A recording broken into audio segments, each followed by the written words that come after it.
Sanctus, Sanctus, Sanctus Dominus Deus Sabaoth. Salam jumpa kembali saudara-saudariku yang terkasih dalam Tuhan kita Yesus Kristus. Salam sejahtera untuk kita semua. Berkat Allah yang Maha Kuasa senantiasa menyertai kita. Hari Kamis tanggal 25 April tahun 2024 adalah Pesta Santo Markus, pengarang Injil. Markus, pengarang Injil, berasal dari Yerusalem.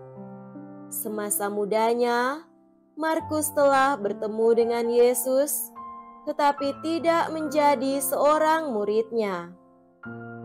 Dalam Injilnya, Markus menceritakan bahwa ketika Yesus ditangkap dan digiring ke hadapan Mahkamah Agung, seorang anak muda mengikutinya dari belakang. Para serdadu hendak menangkap orang muda itu, tetapi dengan cepat pemuda itu meloloskan dirinya. Besar kemungkinan bahwa orang muda itu adalah Markus sendiri, karena peristiwa ini hanya terdapat dalam Injil Markus saja. Markus disebut juga Yohanes Markus. Ia adalah keponakan Barnabas. Ia ditobatkan dan dipermandikan oleh Petrus. Markus menemani Paulus dan Barnabas dalam beberapa perjalanan misi. Di Roma, Markus menjadi pembantu Petrus.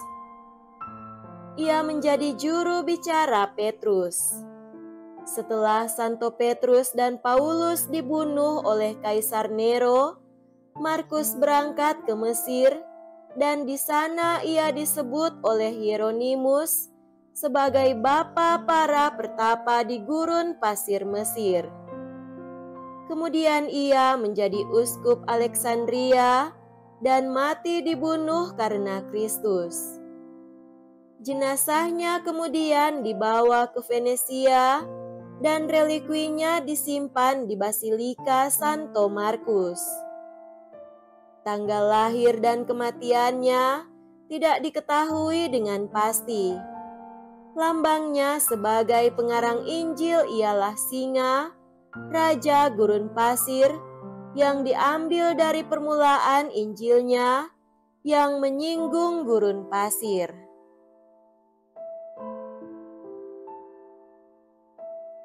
Marilah kita mendengarkan dan merenungkan bacaan-bacaan kitab suci. Dalam nama Bapa dan Putra dan Roh Kudus. Amin. Bacaan pertama dari surat pertama Rasul Petrus, bab 5, ayat 5b sampai 14. Saudara-saudara terkasih, rendahkanlah dirimu terhadap orang lain, sebab Allah menentang orang yang congkak, tetapi mengasihani orang yang rendah hati. Karena itu rendahkanlah dirimu di bawah tangan Tuhan yang kuat, supaya pada waktunya kamu ditinggikan olehnya.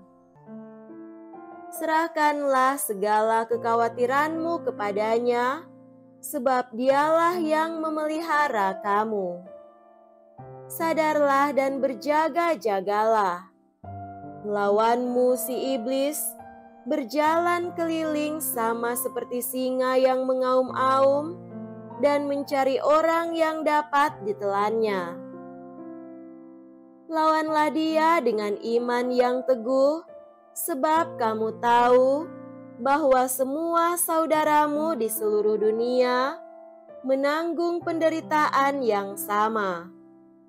Dan Allah, sumber segala kasih karunia, yang telah memanggil kamu dalam hidup kepada kemuliaan-Nya yang kekal, akan melengkapi, meneguhkan, menguatkan, dan mengukuhkan kamu sesudah kamu menderita seketika lamanya. Dialah yang empunya kuasa sampai selama-lamanya. Amin. Dengan perantaraan Silvanus, yang kuanggap sebagai saudara yang dapat dipercaya, aku menulis dengan singkat kepada kamu untuk menasihati dan meyakinkan kamu bahwa kasih karunia ini benar-benar datang dari Allah. Berdirilah dengan teguh di dalamnya. Salam kepada kamu sekalian dari kawanmu terpilih yang di Babylon dan juga dari Markus anakku. Berilah salam seorang kepada yang lain dengan cium yang kudus. Damai sejahtera menyertai kamu sekalian yang berada dalam Kristus. Amin. Demikianlah sabda Tuhan. Syukur kepada Allah.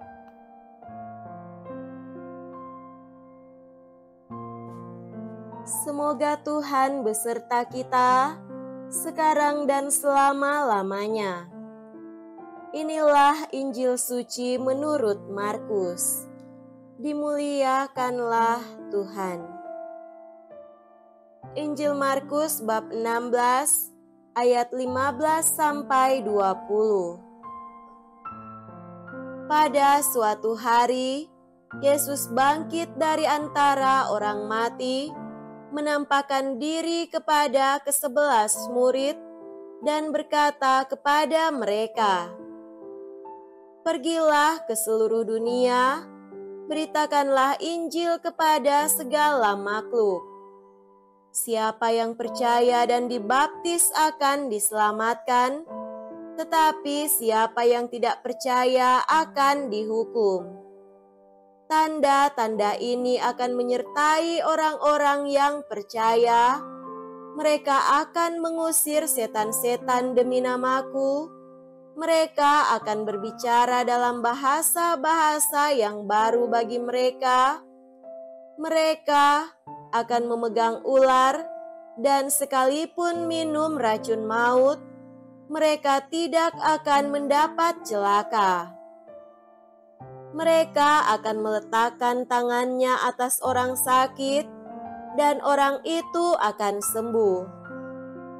Sesudah berbicara demikian kepada mereka, terangkatlah Tuhan Yesus ke surga, lalu duduk di sebelah kanan Allah. Maka pergilah para murid memberitakan Injil ke segala penjuru, dan Tuhan turut bekerja dan meneguhkan firman itu dengan tanda-tanda yang menyertainya. Demikianlah sabda Tuhan. Terpujilah Kristus.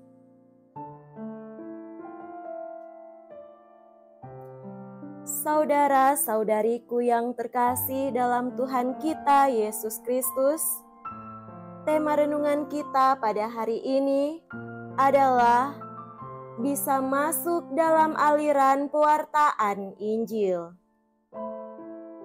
Pada hari ini kita merayakan pesta Santo Markus pengarang Injil.